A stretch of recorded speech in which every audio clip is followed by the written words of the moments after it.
نہیں ہے. جب وہ مایوس ہو جائے گا نا پھر وہ سمجھے گا اب یہ میری چیز ہے, پھر نہ اس کا ایکسیڈنٹ ہوگا, نہ اس رکشے میں کبھی ہوا نکلے گی, نہ اس کے آئل کا کبھی مسئلہ ہوگا, بڑے آرام سے تمیز سے وہ چلائے گا. اس کا تو میں قائل ہوں کہ لوگوں کو روزگار دیا جائے, اپنے پاؤں پہ کھڑا کیا جائے, لیکن روزگار میں ہینڈ اوور کر دو, تمہارا ہے, دوبارہ یہاں شکل مت دکھانا. تو اس طریقے سے لوگوں کے ساتھ تعاون کیا کریں. یہ جو آج کل تعاون کر رہے ہیں نا, ٹیکسی خرید کے دے دی, وہ واٹ لگائے گا ٹیکسی کی. آپ کو ہم اس لیے نہیں ہوتا کہ آپ کے اپنے پیسے نہیں لگے, لوگوں کے پیسے لگے ہوئے ہوتے ہیں اس میں. تو یہ بہت برا طریقہ ہے. اسی طرح میرے بھائی ایک وصیت یاد رکھو, گھر بناؤ, کرائے پہ کبھی بھی مت دو اس کو. آپ کہو گے مفتی صاحب ہم قرآن سننے کے لیے بیٹھے ہیں, یا آپ نے ہمیں کیا واقعات سنانا شروع کر دیے. دیکھو قرآن کی جب تک موجودہ حالات پہ انطباق نہیں ہوگا, منطبق نہیں ہوں گی وہ آیتیں, اس وقت تک قرآن سمجھ میں نہیں آئے گا. یہ وہ آیتیں جو ہم صبح و شام پڑھتے ہیں, تفسیریں بھی سنتے ہیں, عمل ہمارا زیرو ہے. عمل کیا ہے؟ زیرو. آپ کو اپنے آپ کو ایسا بنانا پڑے گا کہ آپ کو لوگ رکشہ دیتے ہوئے ڈرے نہیں. اگر آپ رکشہ چلاتے ہو, آپ کو ٹیکسی دیتے ہوئے لوگ ڈرے نہیں, آپ کو مکان کرائے پہ دیتے ہوئے لوگ ڈرے نہیں. ان کو یہ امید ہو کہ ہم نے اس کو کرائے پر دیا نا, واپسی میں اس سے اچھی کنڈیشن میں ملے گا, خراب کنڈیشن میں نہیں ملے گا. لیکن ایسے لوگ ہیں مارکیٹ میں. گھر آپ کرائے پہ دے کے تو دیکھو, کرائے دار جو اس کی واٹ لگاتا ہے, ایسی واٹ لگائے گا, ہر وقت روتا رہے گا, نلکا ٹپک رہا ہے. کم وقت اپنے پیسوں سے نلکا نہیں صحیح کر سکتا یار تو. گیٹ کا لاک خراب ہو گیا, وہ ٹھیک نہیں کرے گا. دیواروں کا رنگ, بچے اس کے پینسلیں لے لے کے, بچوں کو چونا کھانے کی بھی عادت ہوتی ہے, بچے پورا گھر کھا کے ختم کر دیں گے. اور اس کو توفیق نہیں ہوگی کہ یار میں اپنے پیسوں سے کلر کروا دوں, نہیں, یہ بھی مالک مکان کرائے گا. اس کا نتیجہ کیا نکلتا ہے؟ لوگ سمجھتے ہیں ہم کرائے پہ گھر دے کے پیسہ کماتے ہیں. جتنا آپ کما رہے ہو نا وہ سارا ریپیئرنگ میں لگ جاتا ہے. اور بالفرض اگر کچھ کما بھی لیا تو گھر کی واٹ لگانے کے بعد تھوڑا سا مل گیا تو گھر پہ آپ کے کروڑوں روپے لگے ہوئے ہیں. صحیح ہے نا؟ اس لیے کرائے پہ گھر اگر دینا بھی ہو تو ثواب کی نیت سے دیا کرو کہ میرے کسی کام کا گھر ہے نہیں, چلو میں نے بنا لیا, کسی غریب کے کام آ جائے گا. 25-30 ہزار 40 ہزار 1 لاکھ کرایہ دے کے کسی غریب کے کام آ جائے گا, تو اس میں ثواب کی نیت میں دنیا نہیں تو آخرت تو کم از کم مل جائے گی. اس نیت سے ٹھیک ہے. ادروائز کرایوں پہ گھر دینا, لوگوں سے اس طرح کے معاملات کرنا, اس زمانے میں یہ بھی حماقت اور بے وقوفی کی ایک بہترین مثال ہے. ہاں, ایسی چیز بنا کے کرائے پہ دو جس کی جتنی مرضی واٹ لگا دے, کچھ بھی نہ ہو. ہمارے کچھ جاننے والے رشتہ دار آ گئے تھے تو ان کا بچہ بڑا شرارتی تھا, تو میرے کمپیوٹر پہ بیٹھ گیا. وہ کہ ویڈیو گیم کھیلنا ہے کہیں سے. پہلے زمانے میں سی ڈی ویڈی کا دور تھا نا, سی ڈی ویڈی لایا ہوا تھا, اب میں منع بھی نہیں کر سکتا تھا. اور وہ بچہ بھی سسرائیلی تھا ہمارا, یعنی سسرال والے سے تعلق تھا, بہت پرانا ہے. میرے سسرالوں کو پتہ ہی نہیں چلے گا کون سے سسرال کی بات ہو رہی ہے. ویسے بھی اللہ کا شکر ہے اتنے سارے سسرال ہیں, تو کسی سسرال کی غیبت ہو تو غیبت تھوڑی ہوگی. کس سسرال کہے گا ہماری غیبت کی, ہم کہیں گے اس کی کیا دلیل ہے تمہاری غیبت کی, دوسرا سسرال ہے وہ. تو اس لیے میرے پاس بہت سارے آپشن ہیں. پڑوسیوں کی غیبت کا بھی آپشن ہے. پڑوسی کہیں گے ہماری غیبت کی, ہم کہیں گے میرے بہت سارے پڑوس ہیں بھائی, سارے مسئلے تم لوگ کے ساتھ ہیں بھائی. تو سسرال کا, ہمارے سسرالیوں کا یعنی اسرائیلی ہوتے ہیں نا, وہ بچہ آیا ہوا تھا, بڑا شرارتی تھا, سالہ سمجھ لو آپ اس کو. اب کیا کر رہا ہے وہ, شور بچا رہا ہے, مجھے کمپیوٹر پہ بیٹھنا ہے, وہ گیم ویم لے کر آیا ہوا تھا. اب جب میرے کمپیوٹر میں بیٹھا ہے نا وہ, تو گیم میں بٹن دبانے ہوتے ہیں نا, تو دوڑ دوڑ کر کے کی بورڈ پہ مار رہا ہے. جب بٹن دبانا ہوتا ہے ایسے مکے مار رہے ہیں, نہیں بچے جیسے کرتے ہیں, جیسے جیسے مکے مار رہا ہے سسٹم کی. ظاہر ہے تو کی بورڈ کا بیڑا غرق, ماؤس کو بھی ایسے گھسیٹ رہا ہے, اور مجھے لگا کہ میرا سسٹم کی ایسی ہی تیسی. اب کچھ کہہ بھی نہیں سکتے, رشتہ دار ہے بھائی, بہت پرانا واقعہ, نہیں سمجھیں گے کون سے سسرال کی بات ہو رہی ہے. تو اب میں نے کیا کیا, شروع میں تو مجھے بڑا غصہ آیا کہ یار یہ تو میری سسٹم کی واٹ لگا دے گا. اماناتہم وعہدہم راعون, آپ کہہ سکتے ہیں بچہ ہے. ابے وہ تو بچہ ہے, لیکن اس کے ساتھ بڑے بھی تو بیٹھے ہوئے ہیں نا, ان کا بھی تو فرض بنتا ہے کہ بیٹا کسی کا سسٹم ہے, اپنے گھر میں جا کے شیشہ توڑ دینا, بے شک مانیٹر کا یا ایل ای ڈی کا, کہیں بیٹھے ہوئے ہو یہ کام مت کرو. وہ بھی کچھ نہیں کہہ رہے کیونکہ اپنا نہیں ہے سسٹم. تو پھر کیا ہوا, اب دو مصیبتیں میرے سامنے کہ اگر میں منع کرتا ہوں تعلقات خراب ہوتے ہیں, منع نہیں کرتا تو کمپیوٹر خراب ہوتا ہے. تو پھر ایسی سچویشن میں نے ثواب کی نیت کر لی کہ بھائی رشتہ داری جوڑنا کمپیوٹر جوڑنے سے زیادہ ثواب ہے, اور رشتہ داری کا توڑنا کمپیوٹر توڑنے سے زیادہ بڑا گناہ ہے. تو میرے دوست آئے ہوئے تھے ملنے کے لیے, میں نے ان سے کہا, وہ نے کہا یار یہ کیسے کمپیوٹر کا استعمال کر رہا ہے. میں نے کہا بھائی میں نے یہ فرض کر لیا ذہنی طور پر کہ بڑے سے بڑا نقصان کیا ہو سکتا ہے, یہ بھی ایک ٹینشن سے بچنے کا طریقہ ہے. جب آپ کو کوئی خوف ہو نا کسی چیز کا کہ یہ نہ ہو جائے یہ نہ ہو جائے, تو آپ بڑے سے بڑا خوف سوچ لیا کرو کہ اینڈ یہ ہوگا, اور اس کے لیے ذہنی طور پہ تیار ہو جاؤ. آپ ذہنی طور پہ تیار ہو جاؤ. جیسے آپ بیمار ہو, ابھی رپورٹیں آئی نہیں, ڈاکٹر نے کہا کینسر بھی ہو سکتا ہے, اور یہ بھی اب آپ ڈر رہے ہو. آپ فرض کر لو کینسر ہو گیا ہے, ٹھیک ہے, کینسر ہی ہے, یہ ہو گیا, کیا کریں. اب کینسر میں یہ بھی خطرہ ہوتا ہے کہ مر نہ جائیں, اور یہ بھی خطرہ ہوتا ہے کہ ہو سکتا ہے مر جائیں, یعنی نہ مریں اور مریں, دونوں ہوتے ہیں نا. ڈاکٹر کہتا ہے کینسر ہے, چلتا رہے گا, 30 سال نکال لے گا. بعض اور ڈاکٹر کہتے ہیں مر جائے گا بھائی, تو کوئی علاج نہیں. تو یہ فرض کر لو مر جاؤں گا میں, ختم. کیا فرض کر لو, اپنے آپ کو سمجھاؤ مر جائیں گے نا, 10 دن بعد مر جائیں گے, بس مر گئے یار, ختم. قصہ کیا ہے, اس سے وہ ٹینشن سے جان چھوٹتی ہے. ہمارے حضرت ایک واقعہ سنایا کرتے تھے کہ پہلے زمانے میں نہیں, ایک گرو اور وہ چیلے ہوا کرتے تھے, سیٹھ گرو اور اس کا چیلا ہوتا تھا نا, وہ ساتھ میں گھومتا تھا. تو گرو کے پاس تھے کچھ پیسے, یہ دونوں جنگل میں جا رہے ہیں. اب گرو بار بار کہاں پر ہے کہ پیسے چوری نہ ہو جائیں. تو چیلے نے بولا حضور آپ کیوں خوف ہے؟ انہوں نے کہا بیٹا میری جیب میں پیسے رکھے ہوئے ہیں, مجھے ڈر ہے ڈاکو نہ چھین لیں. تو جب چیلے نے دیکھا نا کہ گرو کی حالت خراب, ہی ہارٹ اٹیک سے نہ مر جائے کہیں, تو کہا کہ حضور آپ میرے پاس آپ کی اس ٹینشن کا ایک علاج ہے, یہ پیسے نکال کے پھینک دو. صحیح ہے نا, اس کا فائدہ یہ ہوگا کہ کم از کم ہارٹ اٹیک سے مرو گے نہیں آپ.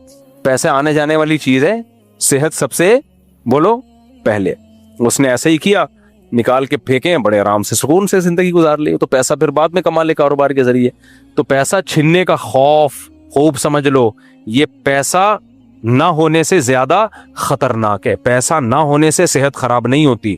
ہم نے غریبوں کو 90-95 سال جیتے ہوئے دیکھا ہے, لیکن پیسہ چھننے کے خوف سے صحت کا بیڑا غرق. اور ایسا پیسہ کسی کام کا نہیں ہوتا, کیونکہ اس خوف سے ڈپریشن ہوتی ہے, اس سے شوگر کی بیماری ہوگی, آپ کو ہارٹ کے مسائل کھڑے ہوں گے, 20 قسم کے مسائل, آپ کی طبیعت میں غصے میں آپ الٹے کام کر رہے ہوگے. جہاں چماٹ نہیں تھا وہاں چماٹ لگا دیا کسی کو, جہاں ڈانٹنا نہیں تھا وہاں ڈانٹ دیا, گھر میں بھی ٹینشن, گھر سے باہر بھی ٹینشن, قتل ہو جاتے ہیں غصے میں, زندگیاں برباد ہو جاتی ہیں لوگوں کی. اور خوش آدمی خود بھی خوش رہتا ہے اور دوسروں کو بھی خوش رکھتا ہے. تو اس لیے خوف سے اپنے آپ کو نکالنا سب سے زیادہ ضروری ہے. خوف نہیں ہونا چاہیے, خوف صرف ایک آخرت کا, بس. اس کے علاوہ کوئی خوف اللہ کو بالکل بھی پسند بولو نہیں ہے. صرف ایک خوف اللہ کو پسند ہے, آخرت کا خوف. باقی خوف اللہ کہتے ہیں تم نے خود پالے ہوئے ہیں. تو میں کیا مثال دے رہا تھا, وہ پھر دائیں بائیں ہو گیا. ہاں, تو کمپیوٹر میں اس نے یہ ڈش ڈش چلا رہا ہے نا ویڈیو گیم میں, جیسے وہ فائر مارنا ہے تو ایسا مار رہا ہے جیسے یہیں سے فائر مار رہا ہے. تو میں نے کیا کیا, میں نے ذہنی طور پر تیار ہو گیا کہ یوں سمجھ لو کہ کمپیوٹر کی اس نے مکہ مار کے اسکرین توڑ دی ہے. زیادہ زیادہ یہی ہوگا نا, مانیٹر تو ہوتا تھا اس زمانے میں, LED نہیں ہوتی تھی, اسکرین توڑ دیا. یوں سمجھ لو کہ یہ کیا ٹوٹ گئی ہے, میرا سسٹم خراب ہو گیا اور اتنے ہزار کا میرا نقصان ہو. جب میں نے یہ مائنڈ بنایا اپنا تو مجھے سکون ہو گیا. پھر جب بھی وہ بچہ آتا بیٹھتا کمپیوٹر پہ, مجھے کوئی خرچ نہیں, ٹھوڑ ڈیشن. میں نے کہا کمپیوٹر تو ختم. اس کے جانے پہ میں دیکھتا کہ 2-4 بٹن ٹوٹے کی بورڈ کے, باقی الحمدللہ پورا سسٹم کیا ہے. اتنی خوشی ہوتی دل میں کہ یار ہم تو یہ سمجھ کے بیٹھے ہوئے تھے کہ سسٹم تباہ ہو گیا, لیکن اللہ کا بڑا فضل ہے, کی بورڈ بھی تھوڑا سا دائیں بائیں ہوا ہے اور کچھ بھی نہیں ٹوٹا, اور اللہ کا بڑا فضل ہے, صحیح چل رہا ہے حساب کتاب. تو یہ خوشی محسوس ہوتی تھی. تو اسی طرح یاد رکھو کہ کرائے پہ لوگوں کو گھر مت دیا کرو, لیکن بعض غریبوں کو بیچاروں کو ضرورت ہوتی ہے. یعنی میں اس لیے وہ کچھ کہنے والا تھا ان غریبوں کو کہ تم غریب ہو تو گھر کا تو حفاظت کرو نا, کمبختو, تاکہ لوگ غریبوں کو گھر دیا کریں کرائے پہ. لوگ کیوں نہیں دیتے, ان کو پتہ ہے واٹ لگا دے گا, ایسی کی تیسی کر دے گا گھر کی. تو اس نیت سے دے دیا کرو کہ ثواب ملے گا, اور گھر کی ایسی کی تیسی تو بہرحال ہو کے رہے گی, اور کوئی بات نہیں یار, ایک غریب کے کام آ جائے گا. لیکن انسان کو چاہیے, اسی طرح بائک کا دیکھ لو آپ, 20 دفعہ میں نے خود تجربہ کیا ہے, میں بائکوں میں بہت میں نے سفر کیا ہے. آپ سارا دن بائک چلاتے رہو, میں نے بائک اتنی چلائی ہے آپ کی سوچ سے بھی زیادہ. GTO 125 کاواساکی رکھی ہوئی تھی, وہ بھی ہزاروں کلومیٹر چلا دی تھی میں نے, اور ہونڈا 125 بھی, وہ بھی ہزاروں کلومیٹر. 30,000 کلومیٹر تو مجھے میٹر کی ریڈنگ اچھی طرح سے یاد ہے. 30,000 کا مطلب پتہ ہے کیا ہوتا ہے, دنیا کے چکر لگ سکتے ہیں 2-3. صرف کراچی کے اندر ہی اتنی چلا لی تھی, کام بہت تھے. جامعہ ہی ہمارا مدرسہ ہی 70 کلومیٹر رائڈ ہو جاتی تھی ڈیلی, 70 کلومیٹر. تو اور بائک کا شوق بھی تھا, اللہ معاف فرمائے. خیر, تو اس میں ہمارا تجربہ تھا سارا دن چلاتے رہو آپ, کچھ بھی نہیں ہوگا. جہاں کسی دوست کو دی, جیسے ہی وہ بائک لا کے پکڑائے گا, اگلے دن ہم جا رہے ہیں مدرسے, کہیں نہ کہیں سے بجنے کی آواز آئے گی, پتہ چلے گا کہ اس کو کسی نے چلایا ہے. پتہ نہیں کیا کر رہے ہوتے ہیں. تو یہ امانتوں اور معاہدوں کی خلاف ورزی ہے یا نہیں ہے؟ ایک آدمی نے آپ کو بائک دی ہے, وہ خود چلا رہا ہے, کہیں سے نہیں بجتی. جب آپ چلاتے ہو کچھ نہ کچھ آواز آئے گی کہیں سے, پتہ نہیں چین کور سے ٹکرا رہی ہے, اب اس سے جا کے پوچھو یار جب ہم نے بائک دی تھی اس وقت تو چین کور سے نہیں ٹکرا رہی تھی, اب چین جو ہے چین کور سے ٹکرا رہی ہے, کیا وجہ ہے؟ کہہ رہے میں نے تو کچھ بھی نہیں کیا, میں تو یہاں گیا ہوں, ادھر سے نکلا ادھر سے گیا, آیا ہوں, اس وقت میرے پاس تو کچھ بھی نہیں تھا. تو کیا فرشتوں نے آ کے یہ کام کیا ہے یا جنات نے آ کے یہ کام کیا ہے؟ بھائی تم نے غلط طریقے سے چلائی ہے. مدرسوں میں ایسا ہوتا ہے, اداروں میں ایسا ہوتا ہے, گورنمنٹ کے چیزوں کو دیکھ لو آپ, گورنمنٹ کی گاڑیاں جو ملازمین کو ملتی ہیں کیسی ایسی کی تیسی کر کے چھوڑتے ہیں, ان گاڑیوں بیڑا ہی غرق کر دیتے ہیں. دیکھو اپنے واقعات میں شو کے لیے نہیں سناتا, بار بار میں بتاتا ہوں, میں جو نالائق آدمی ہوں, لیکن بعض دفعہ واقعات سنانا پڑتا ہے, اس کے بغیر موٹیویشن نہیں ملتی. ہمارا ادارہ ہے نا جامعۃ الرشید, تو جامعہ کے پاس بھی گاڑیاں ہیں. مجھے کبھی اسلام آباد جانا ہوا کسی کام سے, اسلام آباد جانا ہوا اور کام بھی جامعۃ الرشید کا, تو پھر انہوں نے گاڑی دی کہ ٹھیک ہے آپ بیان کے لیے جا رہے ہو تو جامعہ کی گاڑی لے جاؤ آپ. میری عادت یہ ہوتی ہے کہ جب میں لے کر گیا اس کے لانگ روٹ پہ, جیسے گلگت چلے گئے, بلتستان چلے گئے, لمبے جو پہاڑوں پہ نا, تو گاڑی میں کچھ نہ کچھ کام نکلتا ہے. تو میرا اپنا معمول یہ ہے کہ گاڑی واپس کرنے کے بعد کچھ پیسے میں مدرسے میں جمع کرا دیتا ہوں کہ میری وجہ سے اگر گاڑی میرے, ہو سکتا ہے کوئی میں نے گاڑی کا ایسا استعمال کر لیا ہو کہ جس میں میری وجہ سے گاڑی میں کوئی کام نکل آیا ہو. ایک تو ہوتا ہے نا گاڑی کے چلنے کی وجہ سے کام نکلنا, وہ تو ہماری ذمہ داری نہیں ہے, لیکن ہو سکتا ہے بھائی ہماری کوتاہی سے کچھ کام نکل گیا ہو, ہمیں پتہ نہ چلا ہو, ہم نے چلانے میں احتیاط نہ کی ہو. تو ہماری کوتاہی سے اگر کوئی کام نکلا ہے تو وہ کس کی ذمہ داری ہے؟ وہ ادارے کی ذمہ داری ہے یا آپ کی ذمہ داری ہے؟ وہ ہماری ذمہ داری ہے. تو ایسے موقع پہ پھر کچھ پیسے دے کے کہ بھائی ابھی سے اس کا حساب کر لو, آخرت میں ہم پہ پکڑنا. مدرسے میں میرا ہمیشہ یہ معمول رہا ہے, جب سے میں جامعۃ الرشید میں پڑھا رہا ہوں, ہمیں جو تنخواہ ملتی ہے نا اس کے گھنٹوں کے نہیں منٹوں کے پیسے بھی کٹتے ہیں. جامعۃ الرشید میں جو اساتذہ کی تنخواہوں کا نصاب ہے وہ کیا ہے, جیسے کسی استاذ کے 6 پیریڈ ہیں, 6 پیریڈ پڑھانا ہے انہوں نے, تو حاضری کا رجسٹر ہوتا ہے. اب جیسے ایک ٹیچر کا ٹائم شروع ہو رہا ہے صبح 8:30 پہ, تو 5 منٹ تک تو فری ہے, ظاہر ہے پہنچنے میں ٹائم لگتا ہے. 8:36 پہ اگر کوئی ٹیچر پہنچے تو وہ رجسٹر کے حاضری میں کیا لکھیں گے, 6 منٹ تاخیر. تو اس 6 منٹ کی تنخواہ کٹے گی, یعنی پوری تنخواہ کو 30 دنوں پہ یا 31 دنوں پہ ڈیوائیڈ کر دیا. ایک دن کی تنخواہ آ گئی, پھر اس ایک تنخواہ کو 6 پیریڈ پہ ڈیوائیڈ کیا, 45 منٹ کا ایک پیریڈ ہے, تو 1 گھنٹے کی تنخواہ نکل آئی. اس 1 گھنٹے کی تنخواہ کو 45 منٹ پہ ڈیوائیڈ کیا تو 1 منٹ کی سیلری نکل آئی. اس 1 منٹ کی سیلری کو 6 سے ضرب دیا تو 6 منٹ کی سیلری نکل آئی. نہیں آئی میرا خیال ہے بات؟ اس 6 منٹ کی سیلری ان کی تنخواہوں سے, ان کی سیلری سے وہ پیسے کٹتے ہیں. جامعۃ الرشید میں یہ رواج, یہ اصول ہے. تو کبھی 10 منٹ تاخیر ہو گئی تو 10 منٹ کے پیسے کٹیں گے, 20 منٹ تاخیر ہوئی تو 20 منٹ کے پیسے, 2 دن ناغا ہو گیا تو 2 دن کے پیسے. یہ وہاں سسٹم ہے. میرا ہمیشہ سے الحمدللہ یہ معمول رہا ہے کہ میں اپنے تنخواہ, جب مجھے سیلری جامعۃ الرشید سے وظیفہ جو ملتا ہے تو میں اس میں کچھ رقم عطیے کے نام پہ مدرسے میں جمع کراتا ہوں. وہی حاضری لگانے میں گڑبڑ ہو سکتی ہے, ہو سکتا ہے جتنا ہمارے ذمے پڑھانا ہو اس پڑھائی میں ہم نے, اس امانت میں ہم نے خیانت کی ہو, تو اپنے جو سیلری ہے, تنخواہ ہے, اس کو آپ اس خیانت سے پاک کر دو. سمجھ رہے ہو کہ نہیں سمجھ رہے؟ عام طور پر اداروں میں ہوتا کیا ہے, اداروں میں ہوتا یہ ہے کہ جتنا ٹائم آپ نے نہیں لگایا نا اس کے بھی آپ چاہ رہے ہوتے ہو پیسے ملے مجھے. لیکن میرے بھائی تھوڑا سا آخرت کا خوف اگر آپ میں ہے نا تو آپ کہو گے میرا پیسہ کسی کے ذمے ہو یہ قابل برداشت ہے. کسی کا پیسہ میرے ذمے ہو اور قیامت میں اللہ نے پوچھ لیا کہ یہ اضافی پیسے تمہارے بنتے نہیں تھے, یہ ٹائم تم نے مدرسے میں گزارا نہیں ہے, تو تم کس بیس پہ یہ پیسے لے رہے ہو, یہ زیادہ خطرناک ہے. سمجھتے ہو کہ نہیں سمجھتے ہو؟ تو یہ سوچ پیدا کریں. دوسرا آپ کے پیسے کھا جائے اتنی بڑی ٹینشن نہیں ہے, آپ کے ذمے پیسے ہوئے نا الٹے لٹکو گے آپ, الٹے لٹکو گے آپ. اتنا زیادہ شریعت میں اس کا ہے کہ, اور مدرسے ہو گئے یا ادارے ہو گئے, ان کے اموال تو لوگوں کی ملکیت ہوتے ہیں, قومی ملکیت ہوتے ہیں, ان میں ڈنڈی مارنا تو زیادہ بڑا جرم ہے. آپ گاڑی استعمال کر رہے ہو, پیٹرول آپ حد سے زیادہ یوز کر رہے ہو اس کا, اداروں کی گاڑیوں کا دیکھ لو آپ, اداروں کے معاملات کو دیکھ لو آپ.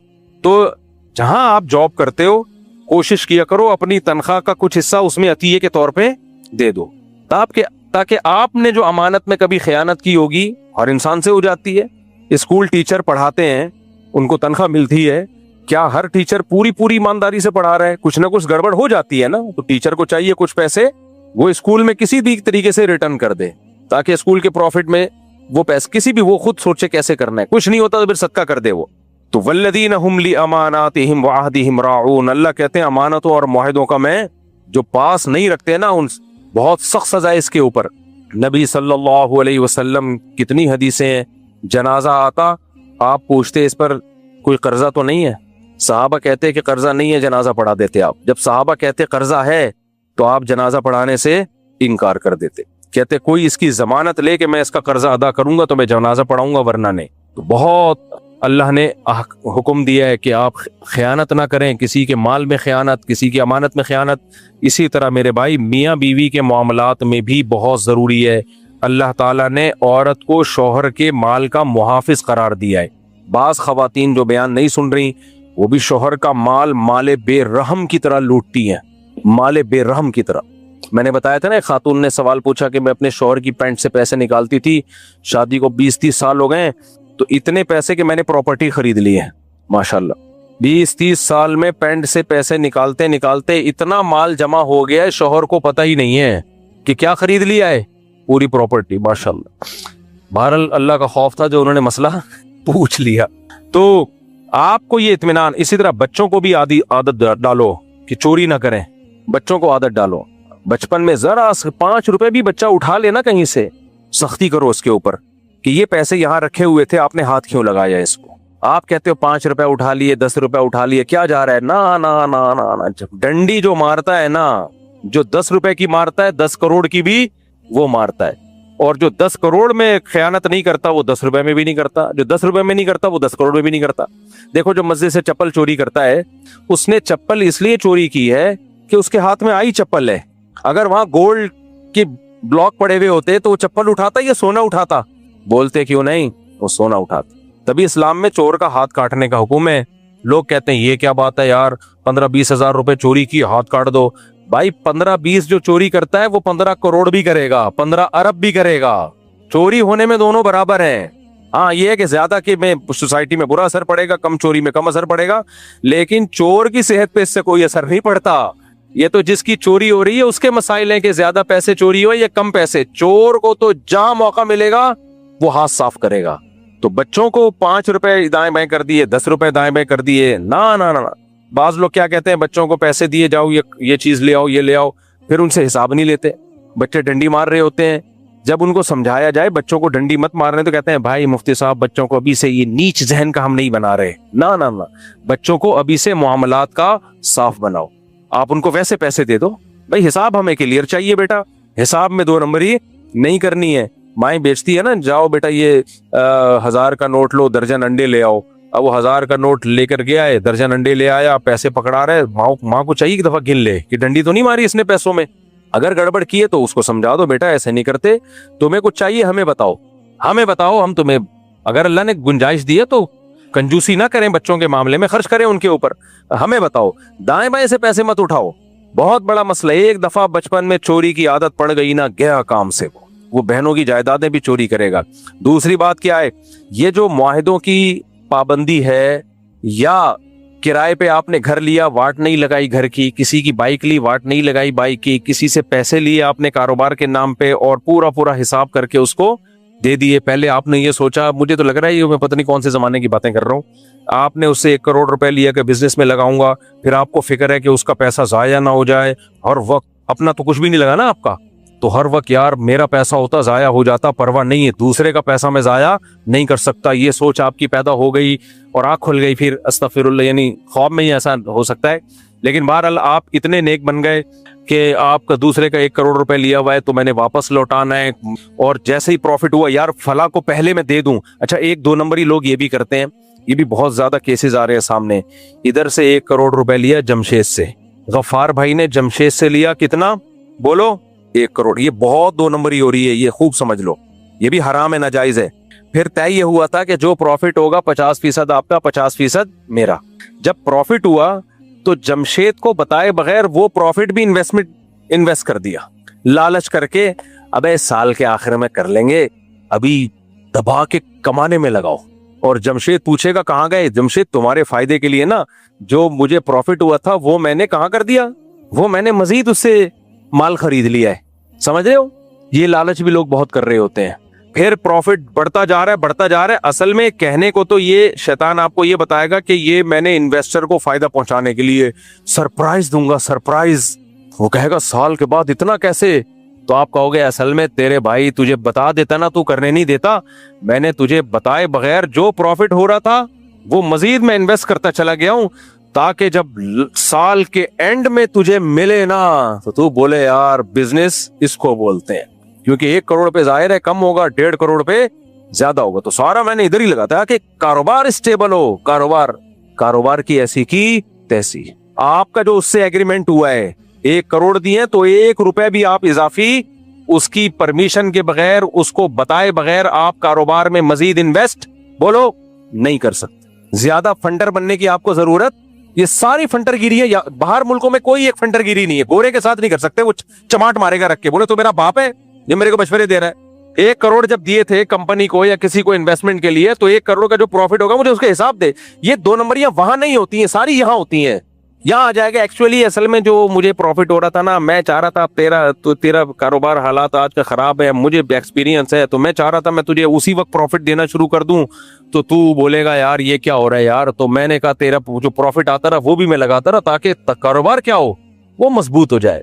ورنہ یہ جو ابھی تھوڑا سا فائدہ ہم دونوں کھا لیتے, اسے گولے گنڈے آ جاتے, کیا خیال ہے 2-4 گٹکے آ جاتے, یہ پروفٹ نہیں تھا. اس لیے تیرے بھائی نے بولا یار مجھے شرم آ رہی تھی اتنا تھوڑا سا پروفٹ دیتے ہوئے, میں نے وہ بھی کاروبار میں لگا دیا. اس کے بعد وہ ڈبو دیتا ہے ساری رقمیں. ایسے کیسز بہت آتے ہیں کہ جس نے 1 کروڑ روپے دیے تھے نا, وہ آیا کہ 10 سال سے میرے پاس آتے ہیں یہ کیس. یہ ہوائی باتیں نہیں ہیں, یہ وہی چیزیں جو سوسائٹی میں ہو رہی, اور یہ داڑیوں والے کر رہے ہیں, وہ لوگ کر رہے ہیں جو نیک ہیں. حاجی ڈرگس, جتنے بڑے بڑے اسمگلر مجھے ملے ہیں نا, حاجی فلان حاجی فلان حاجی فلان. اسمگلر بھی نشے کے, چاول کے اسمگلر کی بات نہیں کر رہا, ڈرگس کے اسمگلر. ایسے ماشاءاللہ ایسا نورانی چہرہ ان کا, کاٹن کلف سفید. تو ایک اسمگلر ملا نا, میں نے اس سے پوچھا کہ اس نے کہا کہ یار میں تو نشے وہ جو ڈرگس وغیرہ ہے, چرس وغیرہ, اس کا اسمگلر ہوں. تو کہہ رہے دنیا میں انڈیا پاکستان میں اتنے بڑے بڑے اسمگلر. میں نے کہا نام بتاؤ. کہہ رہے حاجی فلان, پھر حاجی فلان. میں نام تو نہیں بتاؤں گا نا, وہ میرے کو اٹھوا لیں گے. حاجی, ابے میں نے کہا کوئی ایک عمرے والا دکھا دے, سارے حاجی یار, حاجی سے کم کوئی ہے ہی نہیں. تو یہ بھی ایک سوسائٹی میں ہو رہا ہے کہ آپ اس کو پروفٹ تھوڑا ہے دیتے ہوئے آپ کو شرم آ رہی ہے. شرم نہیں آ رہی ہوتی, آپ کے دل میں لالچ ہوتی ہے کہ یار ابھی کاروبار چلنا شروع ہوا ہے, ابھی بلا کے پکڑا دیا تو کیا ہوگا. اس کی پرمیشن کے بغیر لگاتے رہو. اپنے تھوڑی لگ رہے ہیں, اس کے لگ رہے ہیں نا, لگا دو. 2-4 سال کے بعد پھر کیا ہوتا ہے یار, تباہ ہو گیا, ہائے ہائے برباد ہو گیا. ابھی ایک کیس میرے پاس ایسے ہی چل رہا ہے. میں نے کہا بھائی جس نے کام کیا ہے نا, پیسے لیے, میں نے کہا سارا تیرے ذمے ہے. کہہ رہے میرے ذمے کیوں ہے, میں نے تو وہ پیسہ بزنس میں لگایا. میں نے کہا آپ نے اس کی پرمیشن کے بغیر لگایا کیوں؟ کہہ رہے میں نے اس کے فائدے کے لیے لگایا. میں نے کہا تو اس کا باپ ہے جو اس کا اتنی سوچ رہا ہے؟ پھر میرا اسٹائل یہی ہوتا ہے, تو اس کا ماموں ہے جو اپنے بھانجے کی فکر میں اتنی فکر کر رہا ہے. اس کی 5 روپے بھی فائدہ ہوا تھا, آپ کو فون کر کے بتانا چاہیے تھا کہ یہ اتنا فائدہ ہوا ہے, اتنا پروفٹ ہوا ہے, بتاؤ چاہیے یا مزید آگے لگا دوں. وہ پرمیشن دیتا لگا دو تو لگا دیتے, بے وقوف ہوتا تو کہہ دیتا لگا دو, عقل مند ہوتا تو کہتا یار مل رہے ہیں لے لو, ورنہ بعد میں یہ بھی نہیں ملیں گے. ہمارے ایک دوست ہیں, وہ بزنس کر رہے تھے, ان کا بھی 1.5 کروڑ 2 کروڑ. جب میں یہاں آیا نا تو میں نے ان کو سمجھایا یہ نہ کریں آپ کام, لوگوں کے پاس انویسٹمنٹ نہ کریں. کہہ رہے نہیں مفتی صاحب سارے ایک جیسے نہیں ہوتے, نیک لوگ بھی ہوتے ہیں. میں نے کہا ٹھیک ہے, جب پٹو گے تو پھر آؤ گے روتے ہوئے. یہی ہوا, کاروبار میں لگائے, اس کے بعد وہ بندہ شارٹ. جب شارٹ ہوا ہے نا وہ بندہ, تو